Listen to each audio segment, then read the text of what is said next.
Hey everybody, this is the KZ650 that I'm working on here.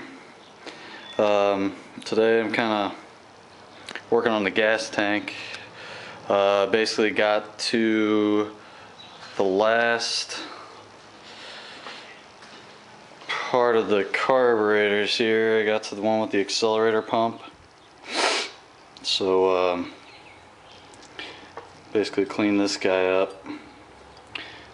I mean, I guess I could do a little more cleaning. It doesn't look, probably take some steel wool to that on all of them, but for right now I don't really care. I just want to get this thing kind of running. But the problem is, like I showed in one of my last videos, I don't know if we can actually focus on that, but this guy's cracked. So this little diaphragm valve won't work, so I've got that on order. Rebuild kit for the accelerator pump. So once I get that done, I'll be able to take all my carburetors, put them back onto this manifold here, reassemble everything. But let's go back to the task at hand. So the inside of the tank, like I said, I don't remember what video it was, I had particles, rust particles, that were leaking down into the fuel, into the carburetors. And this is the fuel that I emptied out of the gas tank. It's been sitting for a couple days, and you can see like all that crap that's down there at the bottom. So I don't know if I can get any of it out. But I'm pretty sure that's all rust and crap. So I emptied the gas tank. I'll let that sit and fume out, and then I picked this guy up, and you can hear a bunch of rattling, and like it's got a bunch of residue and stuff at the bottom that's just rattling about. So what I did is I took my petcock off, and then filled this guy up with some water and a little bit of CLR, and kind of like slosh it around and try to get all that crap that's rattling about at the bottom either dissolved and washed out. And right now I have some CLR in there. Hopefully that stuff's okay to use, but I'm kind of letting it soak, and you can actually kind of see down in there is still, I'm kind of using that as a gauge, this rust here on this middle portion. I'm kind of like rubbing my finger on it and stuff, but it doesn't look like the CLR is really doing anything. So I mean, I'll try this, let it sit for a while. If that doesn't work, there's some stuff that I saw online that some guys were using for gas tanks called Metal Rescue, like by Workshop Hero or something like that, and people were getting good results by that since it's water soluble. So I probably don't have to wear these gloves, but I will anyways. So I'm gonna let this sit for a couple hours. Hopefully get some kind of results, get some of this rust out of there, because I just cleaned those carbs out and rebuilt them, and I don't want to have to do it again. So I did buy a inline filter. So we come back over here. So I bought this guy. I think it's from like a lawnmower, really. This tube's not even the right shit. This is I don't even know what kind of tube it actually is. It's vinyl tube. But it's not actually this. I just bought it. It was real cheap, just to put the filter in while I tried to see if this thing would start. So this is not the tube I'm going to be using in the end. I got some like 25 feet, or actually like 3 feet of the actual tube that I need coming along with another filter, because I was actually having some flow problems with this filter, so I don't really know if this is the correct one to be using, but it was something that was easily accessible at a local automotive store while I was buying some carburetor cleaner.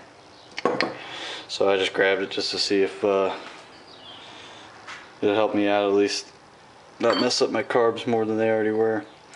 So that's kind of the state of everything. They actually cleaned up pretty nice. You can see from my previous videos. Like I said, there's still like some, I mean, it's not very shiny. I could take some steel wool to it, but like I said, I'm not going to spend the time on it now. I basically put everything back to stock settings, so like all my jets and stuff are the same size. The needles are set to the correct notch, like the same one that it was when I opened everything up. So yeah, I will post another video whenever I get everything in the mail and kind of get this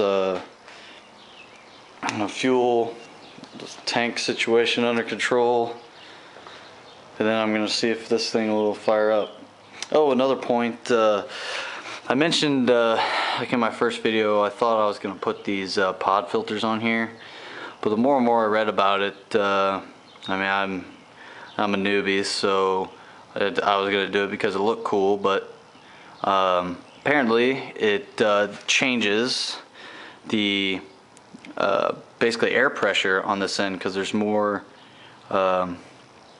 air flow, I guess. So that kind of just ripples down through the line, and you can actually get a leaner mix with the pod filters. So you've got to jet your carbs correctly and resync them and all that crap, and your exhaust even comes into play. So I mean, I've got the stock exhaust right now, so I don't know if I plan on keeping the stock exhaust.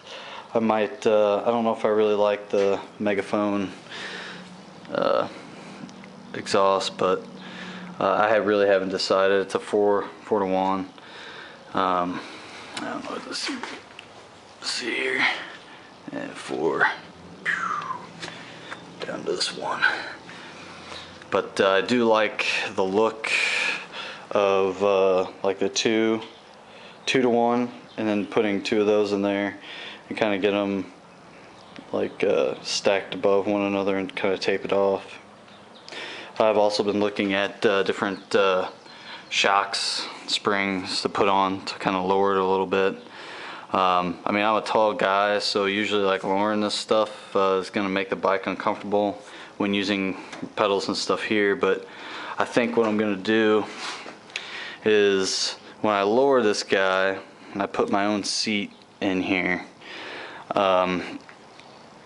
what I'm going to do is take these controls and actually move them up here to be more forward controls. There's some kits and stuff online to do that. I just haven't thought it all the way through, but I think that's what I want to do, because if I mean, I haven't really measured it out, but I think if this lowers, I mean, I'm going to need to extend my legs out, because I mean, I've got a Vulcan 900 now, and that's basically kind of what the setup that it has, and that fits me really well, and I like that, so I'm going to try to mimic something along those lines. So yeah, maybe in the meantime, while I'm waiting for all these parts, I can try to rewire some of this stuff. I mean, it looks like some of the wiring's not even connected. It's kind of shoddy. I got a bunch of shrink wrap and like wiring stuff that I could use already at home, so I can kind of try to rewire this stuff and organize it and try to figure out a way to hide it all, because I'm going to try to make this as bare as possible. And this guy, I'm probably going to have to keep this air box. I'm not quite sure what I'm going to do with it, because I really don't feel comfortable rejetting the carbs just yet. I'm not that experienced with it. I know everybody that's done it, it's like, oh, it's so easy, it's so easy, but I mean, this is the first time I had a bike that I'm actually like trying to do some work on and get it from a non-running state to a running state. So I'm going to keep it simple and stock, get this baby running, sounding nice, looking nice, and then I can worry about doing these kind of mods. So stay tuned, and I'll be posting another video as soon as possible. Alright, thanks.